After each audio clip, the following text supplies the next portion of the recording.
Sa malayong bahagi ng isang sinaunang lungsod, maririnig ang boses ng isang maliit na batang babae na sumisigaw at tinatawag ang kanyang ama mula sa loob ng mga kuweba sa ilalim ng lupa. Isang lalaki ang desperadong tumatakbo papunta sa direksyon ng boses ng kanyang anak, ngunit isang makapangyarihang aura ng isang Diyos ang humarang sa kanyang dinadaanan.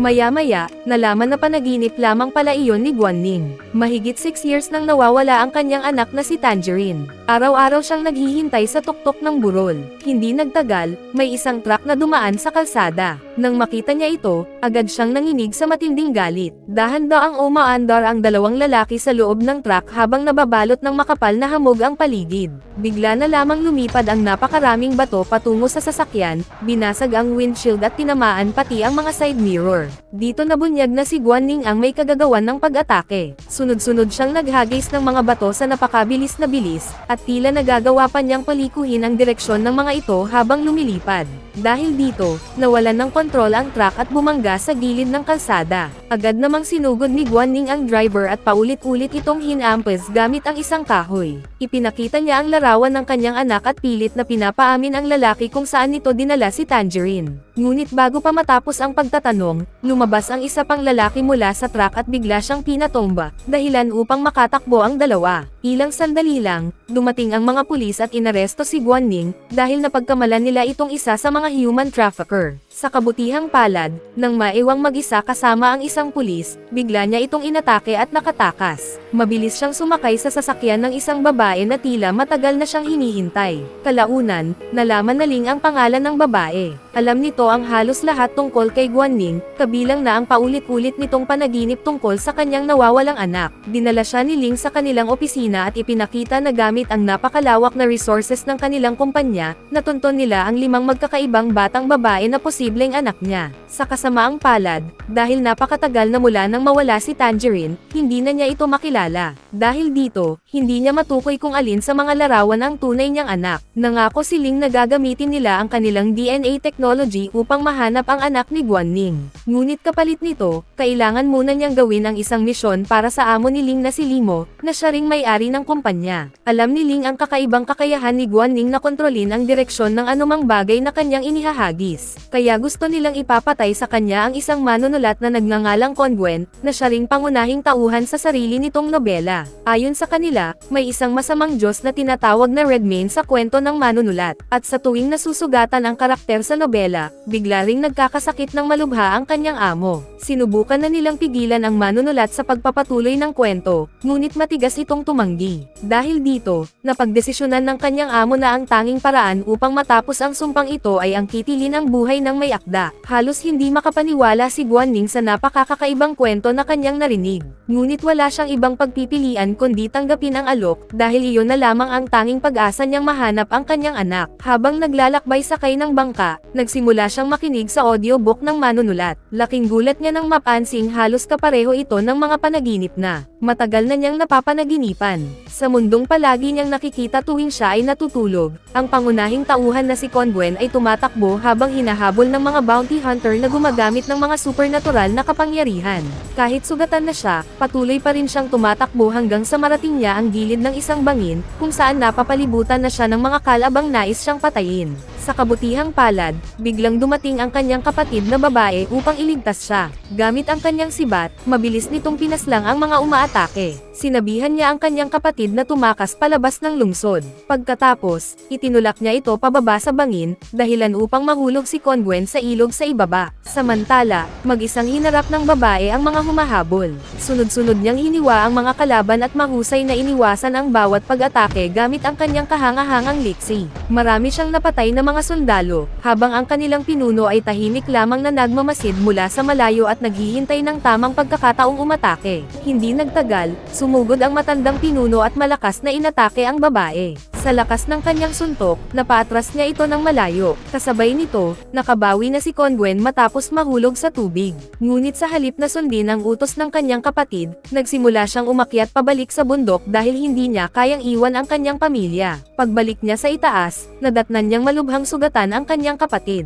Kahit halos hindi na makatayo, pilit pa rin siyang pinoprotektahan nito at paulit-ulit na sinasabihang tumakas. Bago pa man makapagsalita ang lalaki, biglang tinapakan ng matandang lalaki lalaki ang kanyang katawan at walang awang sinaksak siya sa likod, dahilan upang mamatay siya mismo sa harap ng kanyang kapatid. Agad na nilapitan ni Conwen ang kanyang kapatid at walang magawang umiyak habang pinapanood itong huminga ng huling beses. Ngunit maya-maya, napansin niyang malubha rin palang nasugatan ang kalaban matapos ang kanilang matinding labanan. Doon nalaman na ang matandang mangangaso ay inutusan ng Diyos na si Redmayne. Habang tumatawa, sinabi nito kay Conwen na wala na siyang matatakbuhan. Dahil sa matinding galit, biglang hinugot ni Conwen ang sibat na nakabaon sa likod ng matanda. Dahil dito, napasigaw ito sa sobrang sakit. Hindi pinakinggan ni Conwen ang pagmamakaawa ng matanda. Sa halip, direkta niya itong sinaksak sa puso at tuluyang naipaghiganti ang pagkamatay ng kanyang kapatid. Matapos ilibing ang kanyang pamilya, nagpasya si Conwen na habulin ang masamang Diyos na si Redmayne, sa halip na tumakas gaya ng huling habilin ng kanyang kapatid.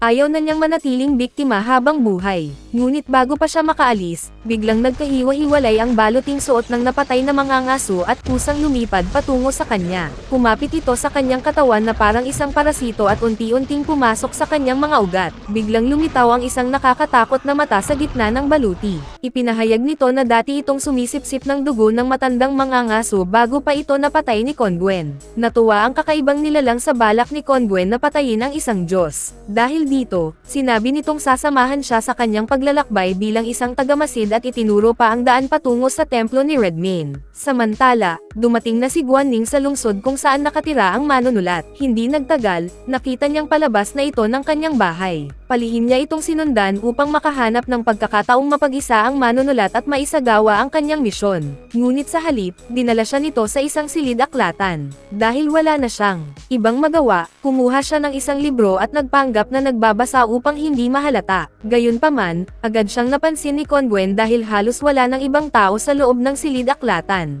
Lumapit ang manunulat at tinanong kung ano talaga ang pakay niya. Mabilis namang nakapag-isip si Guanning at nagkunwaring isa lamang siyang tagahanga ng kanyang mga akda. Tuwang-tuwa si Conwen nang makilalang may humahanga sa kanya. Dahil dito, sunod-sunod niya itong tinanong tungkol sa kanyang buhay hanggang sa malaman niyang naglakbay pa ito mula sa kabilang dagat. Hindi inaasahan ni Conwen na ang pagdating ni Guanning ang magiging susi upang mawala ang kanyang writer's block. Bigla siyang nakaisip ng bagong ideya at agad na ipinagpatuloy ang pagsusulat ng kanyang nobela. Ipinagpatuloy niya ang kwento kung saan naglalakbay ang pangunahing tauhan sa malawak na karagatan, iniiwasan ang mga halimaw sa dagat habang papalapit sa templo ng Diyos. Hindi nagtagal, nakarating si Conwen sa isang lungsod at nakita niyang masayang nagdiriwang ang mga tao sa isang malaking pista. Makukulay na rebulto ang nakapaligid habang malalakas na pinapatunog ang mga tambol.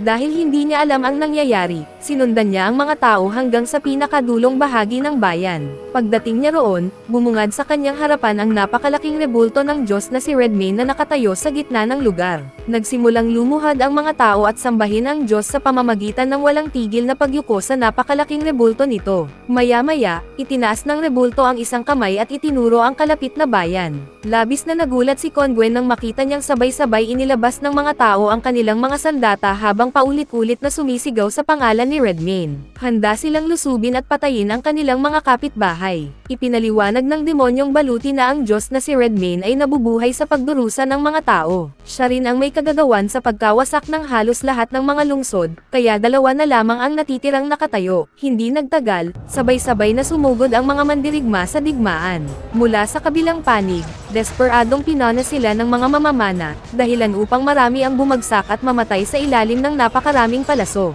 Ngunit mabilis na nabaligtad ang sitwasyon nang biglang lumitaw sa himpapawid ang napakaraming dragon na gawa sa mga hot air balloon at lumipad patungo sa kalabang lungsod. Dahil dito, nataranta ang mga mamamana at wala ng direksyong pinana ang kalangitan.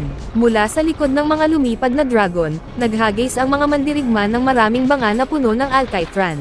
Nabuhusan nito ang mga kalaban ng lubhang madaling magliyab na likido. Kasunod nito, agad na pinakawalan ng mga tagasunod ni Redmayne ang mga palasong may apoy.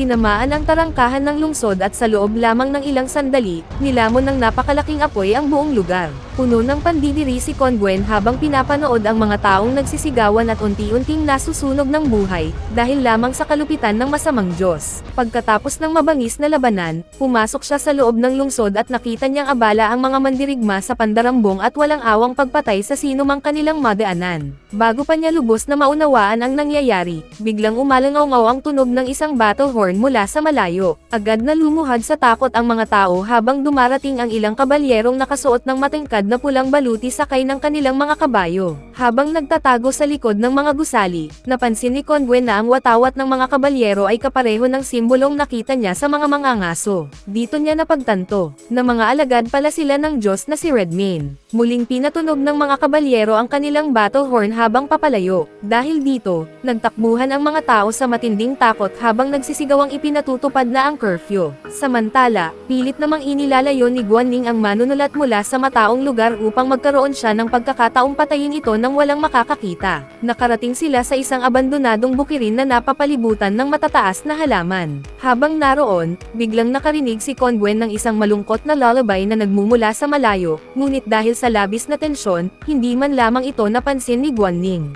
Dahil sa awiting kanyang narinig, biglang nagkaroon muli ng inspirasyon si Conwen. Agad niyang inilabas ang kanyang panulat at nagsimulang magsulat ng isang bagong karakter na ibinatay mismo sa mga liriko ng kanta. Nagpatuloy ang kwento sa nobela habang walang pag-iingat na hinahabol ni Conwen ang mga pulang kabalyero. Habang tumatakbo, napansin niya ang isang batang babae sa isang eskinita na pilit na inililigtas ang kanyang kaibigan. Ngunit nang lapitan niya ito, nalaman niyang matagal nang patay ang batang lalaki. Tinulungan ni Conwen ang bata na ilibing ang kanyang kaibigan. Doon niya nalaman na ipinagbabawal ni Redmayne ang paglabas ng bahay pagsapit ng dilim, at sino mang lumabag sa utos na iyon ay papatayin. Matapos mailibing ang bata, tumugtog ng plota ang batang babae bilang pag-alala sa kanyang namayapang kaibigan. Ngunit tila may nakarinig sa musika, dahil hindi nagtagal ay biglang dumating ang isa sa mga pulang kabalyero sa libingan. Sa pag-aakalang papatayin sila dahil lumabag sila sa curfew, agad na tumakbo sina Conwen at ang batang babae habang mabilis namang tumalon ang kabalyero at mahigpit silang hinabol. Pumasok sila sa loob ng lungsod at sinubukang umakyat sa mga gusali. Ngunit sa lakas ng kabalyero, madali nitong winasak ang mga harang at tumalon paakyat sa mga bubong. Binuhat ni Conwen ang batang babae upang mas mabilis silang makatakas. Ngunit muli na namang tumalon ang kabalyero at muntik na silang maabutan matapos itong bumagsak sa bubong at tuluyang bumasag ang kisame ng gusali. Patuloy silang hinabol ng kabalyero habang binabasag nito ang mga pader na para bang gawa lamang sa papel. Ngunit ang hindi nito alam, may plano si Conwen. Pinalitan niya ang batang babae ng isang panakot na gawa sa dayami upang linlangin ang kalaban. Agad na tumalon si Conwen mula sa bubong at muntik ng tamaan ng umaataking kabalyero, dahilan upang bumagsak ito ng malakas sa lupa. Habang patuloy silang tumatakas at umiiwas sa bawat pag-atake, sa wakas ay naabutan sila ng kabalyero. Hinablot nito ang inaakala nitong batang babae, ngunit laking gulat nito nang matuklasang dayami lamang pala ang hawak nito. Sinamantala ni Conwen ang pagkakataon at buong lakas na hinampas ang ulo ng kabalyero. Ngunit walang epekto ang kanyang pag-atake. Mabilis na nakabawi ang kabalyero at sinipa siya ng napakalakas, dahilan upang tumilapon siya sa malayo. Pagkatapos, hinugot ng kabalyero ang sandatang nakakabit sa kanyang maskara. Ngunit sa hindi inaasahang pagkakataon, ang mukha sa ilalim nito ay eksaktong kamukha ni Guanling. Bago pa maibigay ng kabalyero ang huling suntok, biglang sumigaw ang batang babae at pinakiusapan itong tumigil. Dahil dito, napalingon ang kabalyero at napunta ang kanyang atensyon sa bata. Ngunit pagsapit mismo ng paglubog ng araw, biglang kakaiba ang naging kilos ng kabalyero. Unti-unti nitong nawalan ng kontrol ang sariling katawan hanggang sa tuluyan itong hindi makagalaw. Sinamantala ni Conwen at ng batang babae ang pagkakataong iyon upang makatakas. Samantala, sa totoong mundo, palihim na nilapitan ni Guanling ang manunulat habang abala ito sa pagsusulat ng kanyang nobela. Ngunit sa hindi maipaliwanag na dahilan, nagsimula siyang makakita ng mga pangitain na para bang siya mismo ang humahabol sa batang babae sa loob ng kwento. Hindi nagtagal, napansin ni Conwen na nawawala ang kanyang kasama. Ngunit bigla na lamang siyang tinamaan ng mga batong ibinato sa kanya, dahilan upang bumagsak siya sa lupa at mapasigaw sa matinding sakit. Patuloy na naghagis ng mga bato si Guanling. Isa sa mga ito ang tumama ng malakas sa noo ng manunulat, dahilan upang matumba ito at mahulog sa isang kanal. Agad na lumabas si Guanling mula sa kanyang pinagtataguan at sinugod ang manunulat upang tulungan tuluyan na itong patayin. Habang papalapit, mahina niyang inaawit ang lullaby para sa kanyang anak, na parabang sinusubukan niyang bigyang katwiran ang sarili sa kakilakilabot niyang gagawin. Sa hindi inaasahang pagkakataon, biglang narinig ni Guanling ang parehong awitin na binanggit kanina ni Congguen. Agad niyang napagtanto na iyon ang lullaby na tanging ang kanyang anak lamang ang nakaalam. Mabilis siyang tumakbo upang sundan ang pinanggagalingan ng musika. Hindi nagtagal, nakabalik siya sa lungsod at nakita ang isang batang palaboy na naghahalongkat ng basura habang inaawit ang naturang kanta. Agad niyang tinanong ang bata kung saan nito natutunan ang lullaby. Ngunit dahil sa labis na emosyon ni Guanling, natakot ang bata at mabilis na tumakbo palayo. Walang pag-aalinlang ang hinabol niya ang bata sa mga lansangan. Ngunit habang tumatakbo, muli siyang nakaranas ng kakaibang pangitain. Pakiramdam niya ay siya ang pulang kabalyero sa nobela na humahabol sa batang babae. Hindi niya ito pinansin at ipinagpatuloy ang pagtakbo. Ngunit nang tuluyan ng dumilim ang paligid, nawalan siya ng bakas sa batang palaboy. Dahil wala na siyang ibang magawa, tinawagan niya ang manunulat at niyaya itong magkita muli upang tuluyan ng tapusin ang misyon na kanyang sinimulan. Nagkita silang dalawa sa rooftop ng isang gusali. Habang nag-uusap, ikinwento ni Congguen ang tungkol sa kanyang nobela. Ngunit sa hindi inaasahang pagkakataon, sinabi niyang gumawa siya ng bagong karakter na ibinatay mismo kay Guanling. Ginamit din niya ang lullaby na narinig niya upang likhain ang batang babae na nagngangalang Tangerine. Labis na nabigla si Guanling sa kanyang narinig. Agad niyang kinuha ang mga isinulat ni Congguen at sinimulang basahin ang mga ito. Doon niya napagtantong eksaktong tumutugma ang kanyang mga pangitain sa kwento ng pulang kabalyero. Ibig sabihin, sa hindi maipaliwanag na paraan, nakalikha si Congguen ng isang parallel universe sa pamamagitan ng kanyang pagsusulat. Ang mga tauhan sa nobela ay mga alternatibong bersyon ng mga tao sa totoong mundo, kabilang na ang kanyang anak na si Tangerine. Doon din niya naunawaan kung bakit gustong ipapatay ni Limo ang manunulat. Ang nobela pala ay may kakayahang makaapekto sa mga pangyayari sa totoong mundo. Matapos niyang matuklasan ang lahat ng ito, agad niyang tinawagan si Ling at sinabing umatras na siya sa kanilang kasunduan. Gusto niyang matapos ni Congguen ang nobela upang mailigtas ang kanyang anak sa kabilang mundo. Samantala, sa loob ng kwento, matagumpay na nakatakas sina Congguen at ang batang babae mula sa pulang kabalyero. Nagpatuloy silang maglakbay sa lungsod na puno ng pagdurusa at paghihirap. Hindi nagtagal, nakarating sila sa tahanan ng batang babae. Doon nalaman ni Congguen na namatay rin ang mga magulang nito matapos lumabag sa ipinatutupad na curfew. Bago pa sila makapagpahinga, biglang sumugod ang maraming tagasunod ni Redmayne sa loob ng bahay. Sinimulan nilang looban ang tahanan at tangayin ang lahat ng mahahalagang gamit. Mahigpit na niyakap ni Tangerine ang mga natitirang alaala ng kanyang mga magulang at tumangging ibigay ang mga ito. Handa siyang lumaban sa masasamang tao, habang nagpasya naman si Congguen na protektahan siya anumang mangyari. Galit na sumugod ang mga kalaban. Ngunit sa sandaling iyon, biglang nagising ang kapangyarihan ng demonyong baluti ni Congguen. Kumilos ito at mabilis na pinagtataga ang mga umaatake gamit ang matutulis nitong espada. Sinubukan ng mga kalaban na lumaban, ngunit napakabilis ng galaw ng demonyong baluti. Isa-isa nitong pinaslang ang mga ito na tila wala lamang, habang nagtilamsikan ang dugo sa buong paligid. Hindi tinatablan ng karaniwang sandata ang katawan ng demonyong baluti, kaya naging walang silbi ang lahat ng pag-atake ng mga kalaban habang tuloy-tuloy silang pinaghihiwa nito. Matapos mapatay ang lahat ng mga kaaway, biglang sinubukan ng demonyong baluti na umatake rin kay Congguen. Ngunit sa ikinagulat nito, wala itong nagawang pinsala sa lalaki, dahil si Congguen na mismo ang kumokontrol sa bawat galaw nito. Nang mapansin ni Congguen ang masamang intensyon ng demonyong baluti, agad niya itong pinilit na saksakin ang sarili at pinaluhod ito sa kanyang harapan, tuluyang pinasuko ang halimaw. Doon napagtanto ng demonyo na ang dugong nainom nito mula kay Congguen ay may banal na pinagmulan. Dahil dito, bumalik ito sa katawan ng lalaki at nangakong hindi na muling susuway sa kanyang mga utos. Dahil mayroon na siyang makapangyarihang kakampi, nagpasya si Congguen na dumiretso na sa templo ni Redmayne. Hindi nagtagal, nakarating sila sa isang napakalawak na bakuran, kung saan nakita nila ang napakaraming pulang kabalyero na nakaupo lamang sa lupa. Nagtaka si Congguen kung bakit hindi sila agad inatake ng mga ito.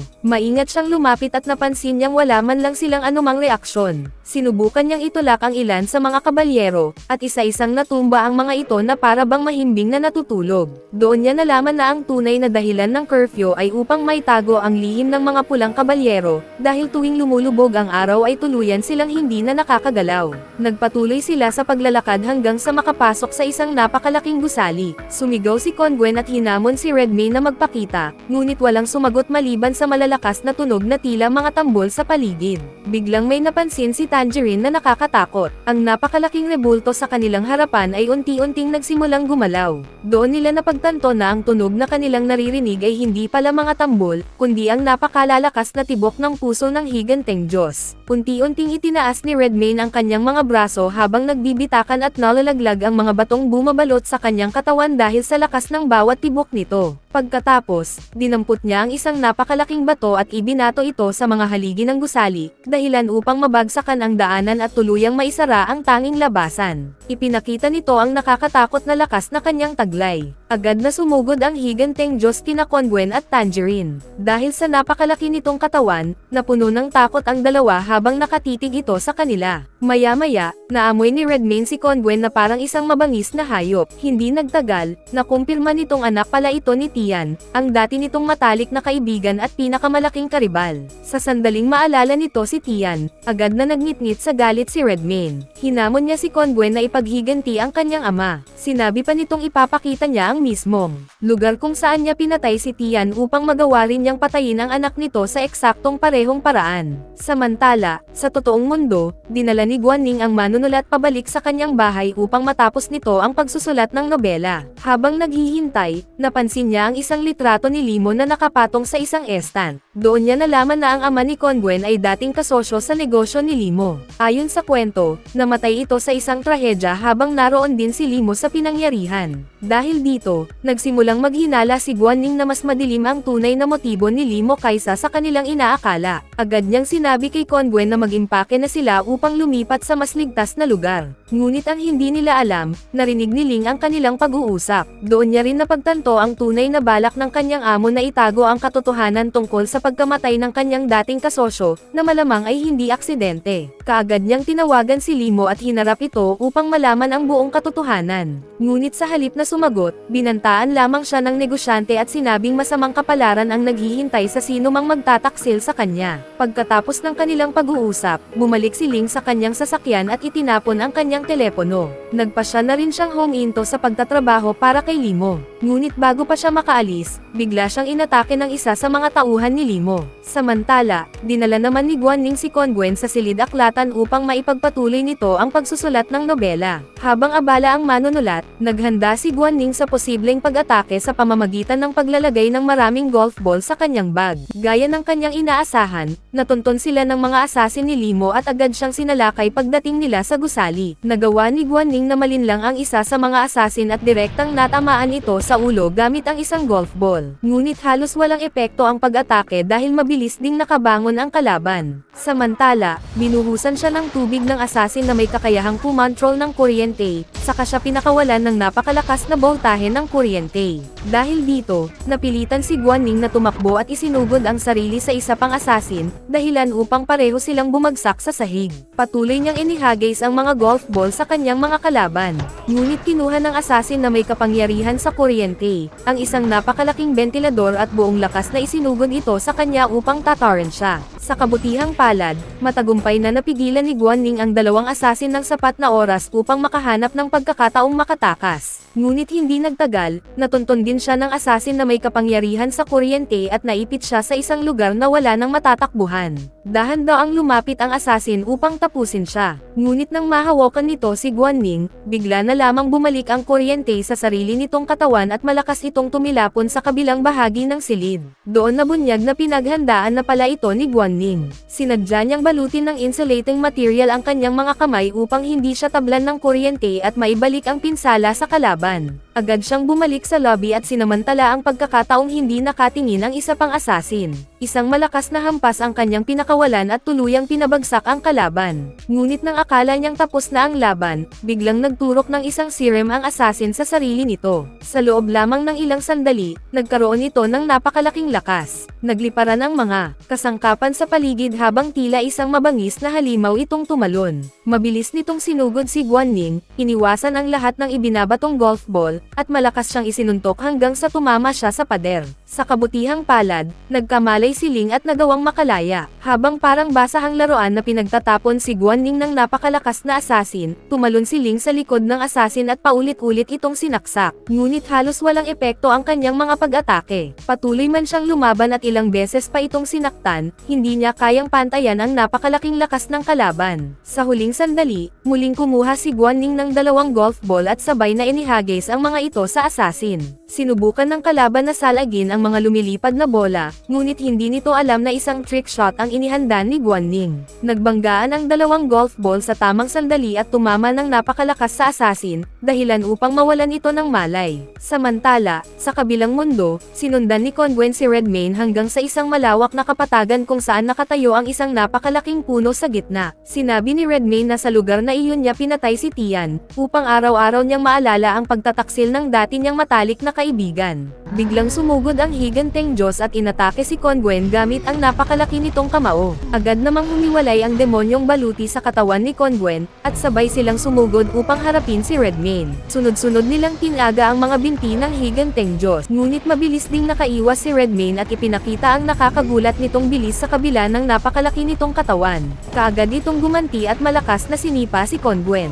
Muntik man niyang maiwasan ang pag-atake, tumilapon pa rin siya ng mataas sa ere. Hindi nagtagal, muling sumugod si Redmayne at lumikha ng napakalakas na shockwave na tumama sa demonyong baluti at nagpahagis dito sa kabilang bahagi ng kapatagan. Pagkatapos nito, ibinaling ni Redmayne ang kanyang atensyon kay Conwen at walang awang sinalakay ang lalaki. Wala nang nagawa si Conwen kundi ang desperadong tumakbo upang mailigtas ang sariling buhay. Hindi nagtagal, nakabawi ang demonyong baluti at agad na sumugod upang tulungan ang kanyang kasama. Sunod-sunod nitong tinaga ang higanteng Diyos, dahilan upang pansamantalang magtabla ang kanilang laban. Sinamantala ni Conwen ang pagkakataon. Tumalon siya mula sa bundok at sinubukang atakihin si Redmayne mula sa itaas. Ngunit napakalakas ni Redmayne. Madali nitong nasalag ang pag-atake at malakas na naitulak palayo sina Conwen at ang demonyong baluti. Biglang sinunggaban ng higanteng Diyos si Conwen at unti-unting dinurog ang kanyang katawan gamit lamang ang isang kamay. Sa huling sandali, mabilis na inihagis ng demonyong baluti ang kanyang sandata at naputol ang kamay ni Redmayne, kaya nailigtas nito si Conwen sa tiyak na kamatayan. Ngunit lalo lamang nitong ikinagalit ang Diyos. Agad nitong dinakma ang demonyong baluti at dinurog ito hanggang sa tuluyan na lamang itong maging abo. Pagkatapos, muling hinarap ni Redmayne si Conwen at dahan-daang dinidiinan ang kanyang katawan gamit lamang ang isang daliri upang tuluyan siyang patayin. Ngunit bago pa nito magawa iyon, bigla nitong narinig ang isang plota na tumutugtog. Lumingon si Redmayne at nakita si Tangerine na patuloy na tumutugtog ng kanyang plota. Nagtaka ang Diyos kung bakit nagagawa pa nitong tumugtog sa gitna ng ganoong sitwasyon, gayong mamamatay na rin naman siya anumang oras. Ngunit ipinagpatuloy lamang ni Tangerine ang pagtugtog, dahil sinabi ng kanyang ama na darating ito kapag narinig ang himig ng kanyang plota. Dahil sa matinding galit, biglang inilabas ni Redmayne ang kanyang mga galamay at sinunggaban ang bata. Pagkatapos, tuluyan niya itong nilamon at ipinasok sa kanyang tiyan. Ngunit sa mismong sandaling iyon, biglang huminto ang kwento dahil nag-atubili ang manunulat kung ano ang susunod niyang isusulat. Ang hindi niya namamalayan, isa pang assassin ang palihim na lumalapit sa kanyang likuran, naghihintay lamang ng tamang pagkakataon upang patayin siya. Narinig ni Ling ang kaguluhan mula sa itaas at agad siyang sumugod upang tulungan ang manunulat. Nagawa niyang pigilan ang assassin habang mabilis namang umakyat si Guanning. Ngunit huli na ang lahat, malubha nang nasugatan si Conwen. Agad silang tumawag ng ambulansya at isinugod siya sa ospital. Ngunit nasa bingit na ng kamatayan ang manunulat, at nanatiling hindi natatapos ang kanyang nobela. Sa ikinagulat ng lahat, dumating si Limo sa ospital at gumawa ng huli niyang pagtatangka upang suhulan sina Guanning at Ling. Nangako siyang bibigyan sila ng milyon-milyong dolyar kapalit ng pagpatay kay Conwen at pananahimik tungkol sa lahat ng nalalaman nila. Ngunit agad na tinanggihan ni Ling ang alok. Sa halip, itinulak niya si Limo sa kama at malakas itong sinampal sa mukha. Dahil wala na silang ibang magagawa, nagpa siya si Guanning na siya na mismo ang tatapos sa nobela, umaasang maililigtas niya ang kanyang anak sa kabilang mundo. Nagpatuloy ang kwento. Inakala ni Redmayne na tuluyan na niyang naipanalo ang labanan. Parang isang langaw lamang nitong itinapon si Conwen, dahilan upang magdugo ang bibig ng lalaki. Ngunit maya-maya, muli niyang narinig ang himig ng plota. Sa kabila ng paglunok sa kanya ni Redmayne, patuloy pa ring tumutugtog si Tangerine mula sa loob ng tiyan ng higanteng Diyos. Biglang lumitaw ang makapal na pulang usok sa paligid. Mula rito, dumating ang bersyon ni Guanning sa mundong iyon, na nasa anyo ng pulang kabalyero, upang iligtas ang kanyang anak. Agad niyang pinaputok ang kanyang Gatling gun kay Redmayne. Dahil sa walang tigil na bala, napaurong ang higanteng Diyos at tuluyang nabasag ang maskarang suot nito. Patuloy na pinaulanan ni Guanning ng bala si Redmayne. Sa sobrang takot, napilitan ang higanteng Diyos na umatras at desperadong tumakbo habang pilit iniiwasan ang sunod-sunod na pag-atake. Sa wakas, nakalapit si Redmayne at buong lakas na sinugod ang pulang kabalyero. Sa tindi ng kanyang pag-atake, tumilapon si Guanning at nabitawan ang kanyang napakalaking Gatling gun. Ngunit mabilis siyang nakabangon. Agad siyang tumalon ng napakataas at buong lakas na lumilipad mula sa himpapawid. Sabay pakawalan ng isang napakalakas na atake na tuluyang pumutol sa mga daliri ni Redmayne. Labis na nagalit ang higanteng Diyos. Sunod-sunod nitong pinakawalan ang napakalalakas na suntok kay Guanning, dahilan upang tumilapon siya at bumangga sa mga pader. Nang marinig ni Guanning ang iyak ng kanyang anak, tinipon niya ang lahat ng natitira niyang lakas. Nagawa niyang itulak palayo ang napakalaking kamao ni Redmayne, dahilan upang mapa-atres ang higanteng Diyos. Pagkatapos, mabilis siyang tumakbo patungo sa napakalaking puno. Sinamantala naman ni Conwen ang pagkakataon. Agad siyang tumalon patungo kay Redmayne at kumapit sa espadang nakabaon sa noo nito. Pilit niya itong binubunot matapos niyang mapagtanto na iyon pala ang tunay na kahinaan ng Diyos. Nagpumigla si Redmayne at sinubukang pigilan siya gamit ang kanyang mga galamay. Ngunit biglang tumalon si Guanning at sabay silang humawak sa espada. Sa pinagsama nilang lakas, tuluyan nilang nabunot ang espada mula sa noo ni Redmayne at ginamit ito upang hiwain ang katawan ng higanteng Diyos. Sa wakas, tuluyan nilang natalo si Redmayne. Lumuhad na lamang ang higanteng Diyos at hindi na muling nakagalaw. Maya-maya, iniluwa ni Redmayne si Tangerine mula sa kanyang bibig. Mabuti na lamang at nasalo siya ng pulang kabalyero bago pa siya bumagsak sa lupa, at doon nila na lamang buhay pa pala ang batang babae. Dahan-daang inalis ni Tangerine ang helmet ng pulang kabalyero at sa wakas ay nasalayan niya ang tunay na mukha ng kanyang ama. Hindi napigilan ng mag-ama ang mapaluha habang mahigpit silang nagyakapan matapos ang napakahabang panahon ng kanilang pagkakahiwalay. Samantala, sa totoong mundo, natapos na ni Guanning ang pagsusulat ng nobela. Ilang sandali pa, lumabas ang nurse at ibinalitang nakaligtas si Conwen sa matinding sugat na tinamon niya sa kanyang tiyan. Habang nakatanaw si Guanning sa labas ng bintana ng ospital, bigla siyang may napansing napakahalagang bagay. Agad siyang tumakbo palabas ng ospital. Pagdating niya sa labas, muli niyang nakita ang batang palaboy na una niyang nakilala, ngunit sa pagkakataong ito ay may kasama na itong isang batang babae. Dahil dito, agad niyang sinimulang awitin ang lullaby na dati niyang kinakanta para sa kanyang anak. Dahan-daang lumingon ang batang babae. Sa sandaling marinig niya ang awit, agad niyang nakilala ang lalaking kumakanta. Sa wakas, natagpuan na rin ni Tangerine ang kanyang ama. Ano sa tingin ninyo ang pelikulang ito? Ibahagi ninyo ang inyong opinyon sa comment section sa ibaba. Bago tayo magtapos ay isa-shoutout muna natin si Miguel Burba, Emmanuel Abgaban, Pinoy Farm Fresh in Bukidnon, Christine Rose Traberos, Selmar Monzales, King Vincent Marlon Villaplana from Buena Vista, Quezon, Christine Paca from Valencia City, Bukidnon, Evan from Zambales, Jun Ira Sangco from Orani, Bataan, Kaburdens TV from Cebu, Marky Francisco from Laguna, at Tirso Bartolome from Bulacan. Mag-subscribe na kung hindi ka pa nakasubscribe, pindutin na rin ang notification bell at like button para sa marami pang movie recap katulad nito, at mag-iwan ng comment down below. And as always, thank you for watching.